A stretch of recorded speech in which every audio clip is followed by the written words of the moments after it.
तो ये कहानी नीनो नाम के एक ऐसे आदमी के बारे में है जो अपनी 3 दर्जन फैमिली मेंबर के साथ एक छोटे से घर में रहता है और इस घर में सिर्फ एक ही रूम है और ये रूम भी एक छोटे से गटर के रूम के जैसा है। दरअसल नीनो अपनी ज्वाइंट फैमिली के साथ रहता है, इसलिए उसकी फैमिली में टोटल 36 मेंबर हैं, लेकिन उनके पास रहने के लिए सिर्फ एक छोटा सा ही घर है। इसीलिए उन्होंने इस घर की हालत एक गोदाम से भी ज्यादा बुरी कर रखी है और उनके घर में प्राइवेसी नाम की कोई भी चीज नहीं है, क्योंकि उनके घर में सिर्फ एक ही बाथरूम था जिसमें नीनो सारा दिन बैठा रहता था, जिस वजह से उनके घर में बच्चों से लेकर जवान औरतें नंगी होकर उनके सामने कपड़े बदलती थी और इस चीज को करने में उन्हें कोई भी शर्म महसूस नहीं होती थी। दरअसल कई साल पहले नीनो ने अपनी एक आंख गंवा दी थी, जिस वजह से उसे इंश्योरेंस कंपनी की तरफ से ढेर सारा पैसा मिला है, लेकिन इतनी गरीबी होने के बावजूद भी वो इन पैसों को अपनी फैमिली के साथ बांटना नहीं चाहता है। इसीलिए जब भी उसका बेटा उससे पैसे मांगने के लिए आता है तब वो उसे पैसे देने से इनकार कर देता है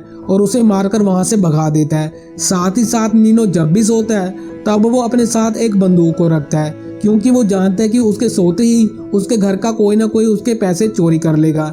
इसलिए एक आंख फूटने के बाद उसने अपनी दूसरी आंख कभी भी बंद नहीं की और यहाँ तक कि रात को जाग जाकर वो अपने पैसों का पहरा देता है। साथ ही साथ उसे अधेड़ उम्र की औरतों को छेड़ने में भी काफी मजा आता है, इसलिए मौका मिलने पर वो इस नेक काम को करने में कोई भी कसर नहीं छोड़ता। एक आंख फूटी होने की वजह से वो लड़कियों को आंख भी मारता है और लड़कियों को इस बारे में पता भी नहीं चलता। और ये लोग जिस शरीफों की बस्ती में रहते हैं उस बस्ती के ज्यादातर शरीफ लोग चोरी करना ही पसंद करते हैं, जिससे उन्हें रोजगार के साथ साथ 2 वक्त का हराम का खाना भी मिल जाता है। नीनो की बड़ी बेटी पैसे कमाती है, लेकिन इसके लिए वो किसी भी हद तक जा सकती है।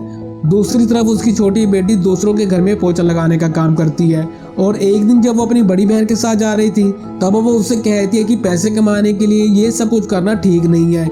ये सुनकर उसकी बड़ी बहन कहती है कि दूसरों के घर में पोछा लगाने से तो ये काम अच्छा है। और नीनो का छोटा बेटा पैरों पर वैक्सीन करता है और लड़कियों की छोटी छोटी सी ड्रेस पहनकर लोगों को पागल बनाकर पैसे कमाता है।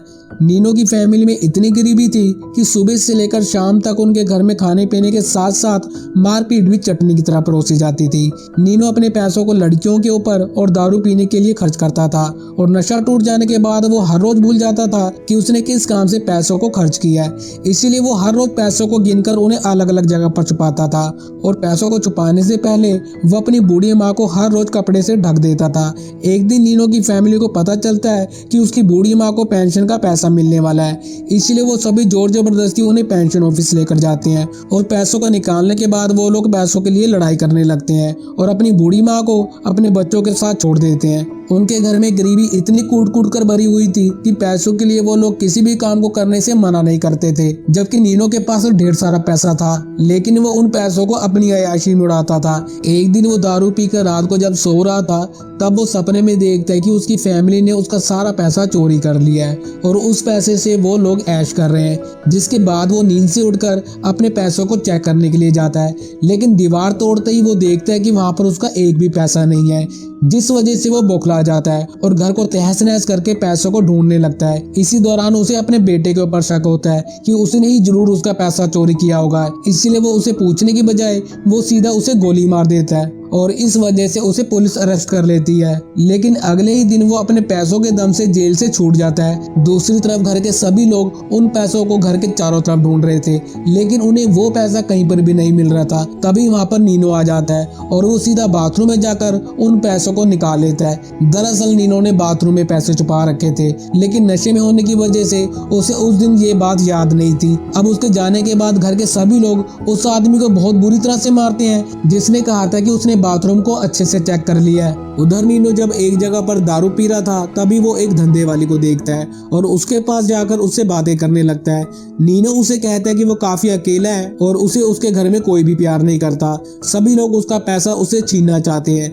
इसके बाद नीनो उस औरत के साथ काफी मजे लेता है और रात को वो उसे अपने घर में ले जाता है। यहाँ पर वो अपनी बीवी को उसके बिस्तर से उठने के लिए कहता है और कहता है कि ये आज से मेरी दूसरी बीवी है। अब इसके बाद कुछ ही दिनों में वो उस धंधे वाले के साथ काफी घुल मिल जाता है और उसके ऊपर उन पैसों को खर्च करने लगता है जिन पैसों को उसने अपनी बीवी और बच्चों को भी नहीं दिया था। साथ ही साथ वो घर के लोगों को घायल करने में भी कोई कसर नहीं छोड़ रहा था, जिस वजह से घर के सभी लोग अब उससे नफरत करने लगे थे और उसे मारने के लिए वो लोग प्लान बनाने लगते हैं। एक दिन जब घर के सभी लोग चढ़ जाते हैं तभी वो लोग वहां पर इस घटना को अंजाम देने का फैसला करते हैं। इसके बाद वो एक गाड़ी में भैंसों की तरह लोड होकर एक रेस्टोरेंट में जाते हैं, जहां पर पहुंचकर वो लोग नीनो के खाने में जहर मिला देते हैं। नीनो जब उस खाने को खाता है तब उसे पहले तो कुछ भी समझ में नहीं आता, लेकिन थोड़ी देर में वो समझ जाता है कि उसके खाने में जहर मिलाया गया है। इसलिए वो उन लोगों से कहता है कि मरने से पहले मैं पुलिस को इसके बारे में बता दूंगा कि तुम सभी ने मिलकर मेरे खाने में जहर मिलाया था। इसके बाद वो साइकिल लेकर वहां से पुलिस स्टेशन जाने लगता है,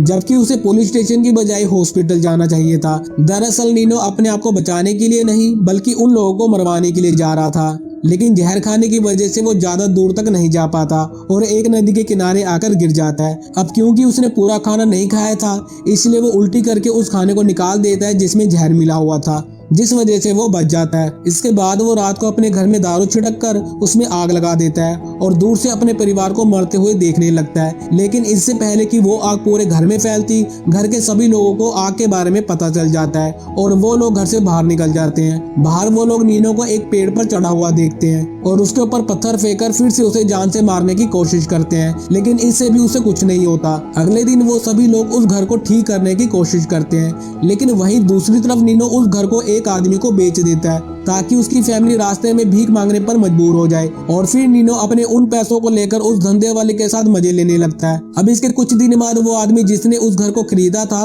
वो अपनी फैमिली के साथ, जो कि एक लोकल ट्रेन की तरह खत्म ही नहीं हो रहा था, उनको लेकर नीनो के घर पर आता है, जो कि अब उसका हो चुका था। वो नीनो की फैमिली को घर खाली करने के लिए कहता है।